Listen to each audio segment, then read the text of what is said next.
Hey y'all, welcome to the channel. Today we're checking out top 10 fictional Brits everyone thinks are real. No quarrelsome, like some I could name. Welcome to Watch Mojo UK, and today we're counting down our picks for the top 10 fictional Brits everyone thinks are real. Is this a joke? This is excuse me, is this a joke? Before we begin, we publish new content every Spinal day, Tap. so be sure to subscribe to our channel and ring the bell to get notified about our latest videos. Right. For this list, we're going to be looking at fictional characters from the UK that some people genuinely think exist in real Okay. life. Let us know in those comments whether you've ever thought a fictional character was actually real. Don't be shy now. So, I've seen so far Robin Hood, I think, and Sherlock Holmes. I forgot the name of this captain. I think that's Treasure Island. I forgot the name. Is that a real parrot? It is a real parrot. It's moving. I bet maybe like King Arthur. Was he real? We don't know if he was real. I don't think he was real. He may have been. I don't know. I don't think he's. That might be on here. And like Sir Lancelot, the Lady of the Lake. What if we found out Winston Churchill was not real? What if he was like a marketing ploy for the war? That would be sad. Anyway, here we go. Who's not real? Who's fake?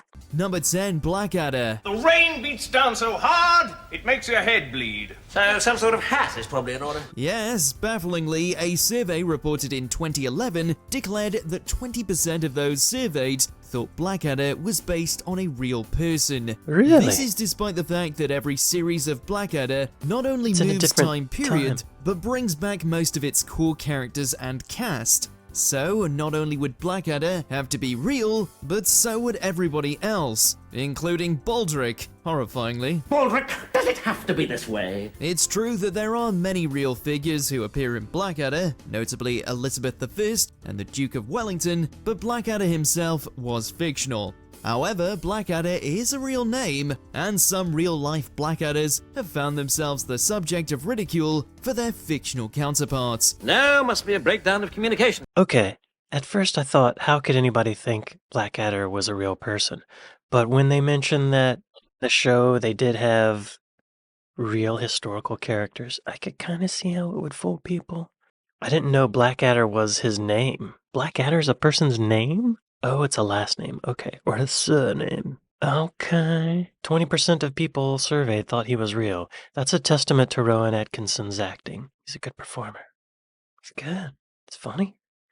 Look at how he has these pencils in his nose with such commitment and earnest. He's alive. He's glowing. Number 9, Robin Hood. Unlike other fictional figures, we can't blame anyone who thinks Robin Hood is real. That way. He's a genuine piece of Nottingham's history and culture, with the city boasting statues of him, not to mention that the Oh, really? famous Sherwood Forest is very much real. But there's simply no evidence that Robin Hood, who stole from the rich and corrupt sheriff to give to the poor, actually existed. There's not even consensus about who or what might have inspired the popular legend. He originates from medieval romantic tales, and we often see him going up against the widely maligned King John. You never know though, there's no evidence for his existence, but there's equally little against it. And by God, we take it back. Oh yeah, I forgot that Kevin Costner elected to do an American accent playing Robin Hood. Kevin, call me. Cast me in your next project. So, Robin Hood's not real, but Nottingham is real, and Sherwood Forest is real. Where are these places? It's real. Right? Where is that? Huh. It's like smack dab in the middle of England. Where's Sherwood Forest? Oh. Is it close to Nottingham? Give me directions to Sherwood Forest from Nottingham. It's a 55-minute drive. How long would it take me to walk? 7.5 hours. Robin Hood's making a 7.5-hour trip, going back and forth. I mean, on horseback, maybe it's faster. On a bike, it would take 2 hours and 17 minutes. So we'll say that's probably about how much it would take on a horse. Well, maybe. That's still a long ride. And by God, we take it back. Number 8, Take it Long back. John Silver. In fairness, the lives of real pirates are just as embellished as the life of this entirely fictional one. The only primary source for most notorious pirates comes from the anonymously written General History of Pirates, widely regarded to be more fiction than fact. Black dog, eh? I'll black dog him. Long John Silver, however, isn't amongst the ranks of Blackbeard and Black Bart. He was invented in the 1880s by Robert Louis Stevenson as the villain in Treasure Island, the widely popular children's pirate story, and has featured in plenty of films and TV shows over the years. Though, interestingly, Stevenson may have based Long John Silver on someone he actually knew, but that friend definitely wasn't a devil of the high seas. You ain't given to rum drinking, are ye? Oh, no, sir. Nor quarrelsome. Whoever this actor is playing Long John Silver does some really good eye work. It's like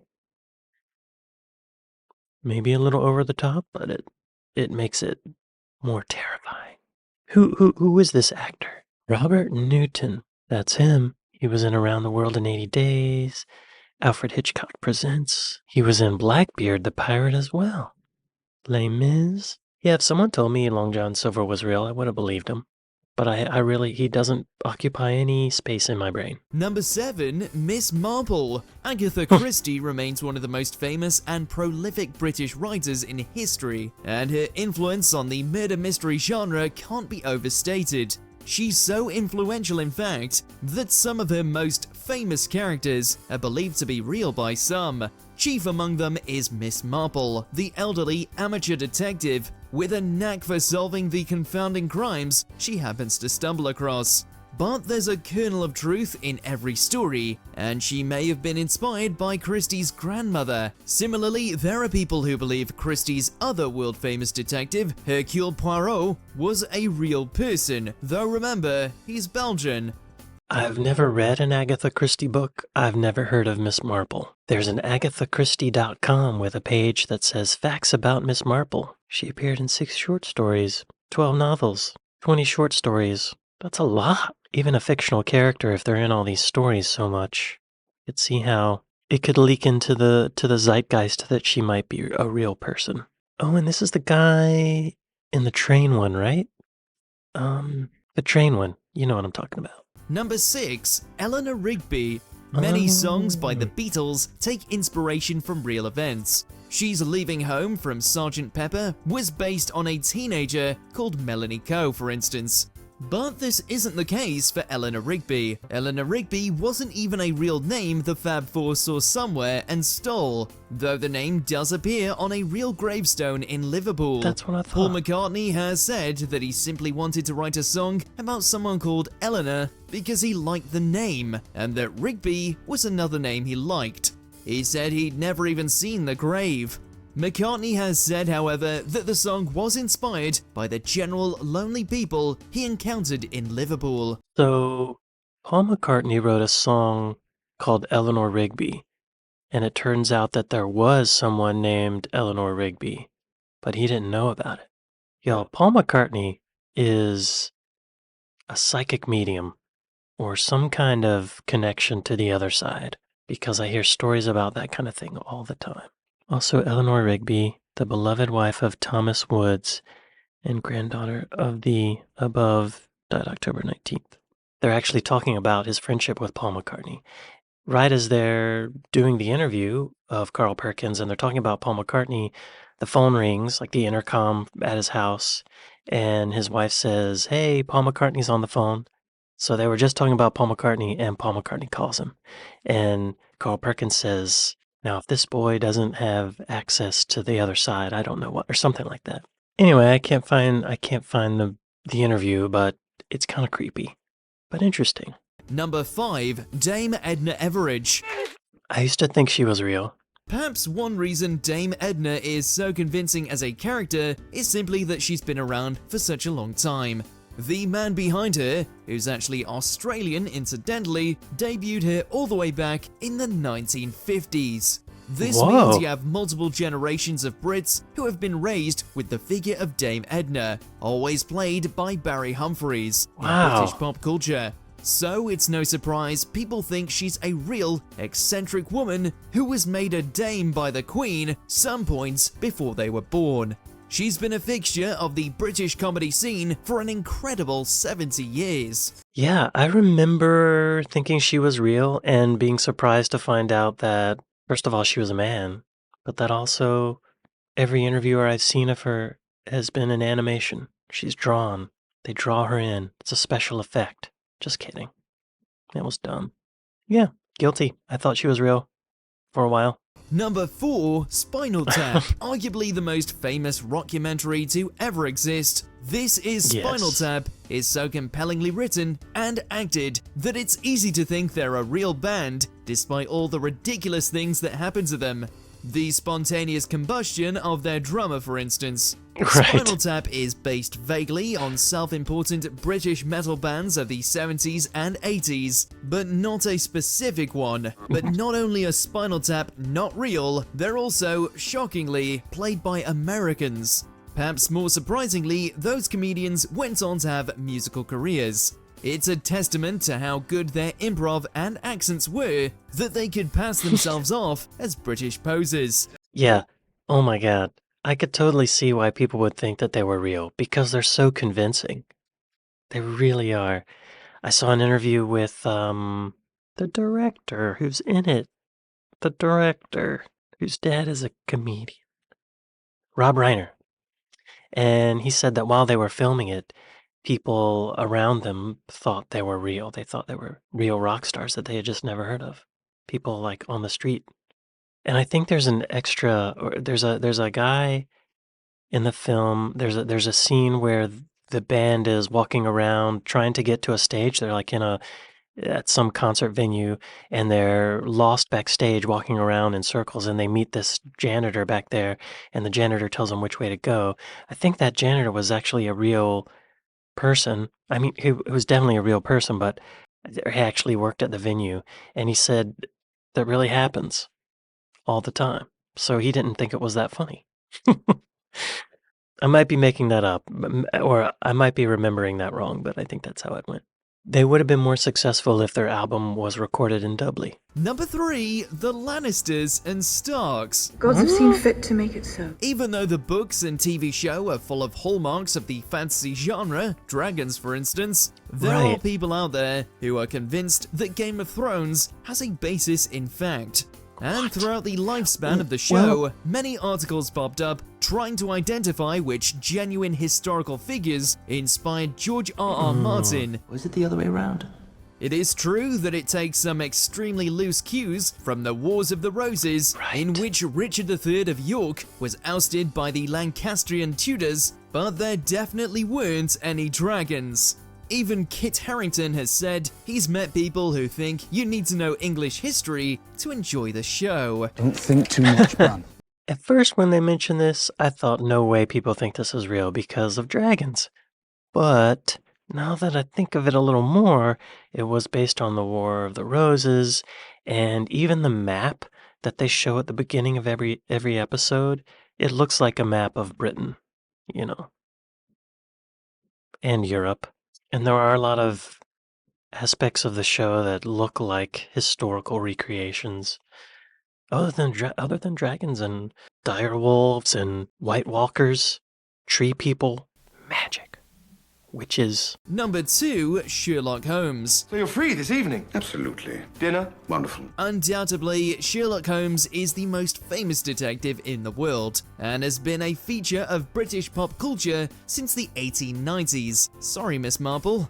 But though it's easy to view the fact that people think Holmes is real as a lament for the state of British education, plenty of people at the time thought he was real too. Discombobulate. Sir Arthur Conan Doyle received plenty of letters from people who believed in Holmes and wanted to hire him to solve a case of their own. This carried on for decades, even after Doyle's death. We wonder if Robert Downey Jr. or Benedict Cumberbatch get strange letters asking them if they can solve a murder or find their lost possessions. Consider it done, I'll stop him. This is surprising because what? I guess, there are people out there who think Sherlock Holmes was real. I guess if they don't really read the books and they just randomly hear the name, Maybe. I mean, gosh. I mean, there are people who watch soap operas and think that that's real. These people need help, y'all. If you know anyone who thinks Sherlock Holmes is real, ask where they're getting their drugs. Number 1. King Arthur. Yeah. Yeah. Like Robin Hood, you may have heard that there's debates around whether or not King Arthur existed. However, most scholars agree that there's probably very little truth in the Arthurian legends. It's possible there may have been someone called Arthur or Arturus who fought against the Saxons over 1,000 years ago, but King Arthur of Camelot is extremely far removed from this story by now. As well as that, many of the most famous Arthurian tales are actually French. Arthur himself is always king of the Britons, but their stories are part of France's long tradition of chivalric romances. Historians can't even agree on where Camelot itself is supposed to be. Yeah, this one I could totally see why people think King Arthur was real. Absolutely. Because it's like a legend. It's happened so long ago. It's hard to verify. And like he's saying, we still don't know if he wasn't real. It's hard to tell. I never knew that it was a French legend, though. That's crazy. Historians cannot confirm King Arthur's existence, though some speculate that he was a real warrior who led British armies against Saxon invaders in the 6th and... See? Can't prove he wasn't real. I don't think he was real, but there was probably a time when I was a child when I did think he was real. Do you agree with our picks? Check out this other recent clip from WatchMojo UK. I sort of agree. I do think King Arthur is number 1 and Spinal Tap number 2. Those are... Yeah, I could see why people think those are real. Why do some people believe soap operas are actually factual? Some people may believe that TV soaps are factual for a few reasons. First, the storytelling in soaps often involves dramatic and emotionally charged situations which can make it feel real to some viewers. Additionally, the actors in soap operas often portray their characters in a very convincing manner. That's not true. Blurring the lines between fiction and reality. I don't know what they're talking about. I think there's something that happens in our brains where our brains don't expect to be lied to.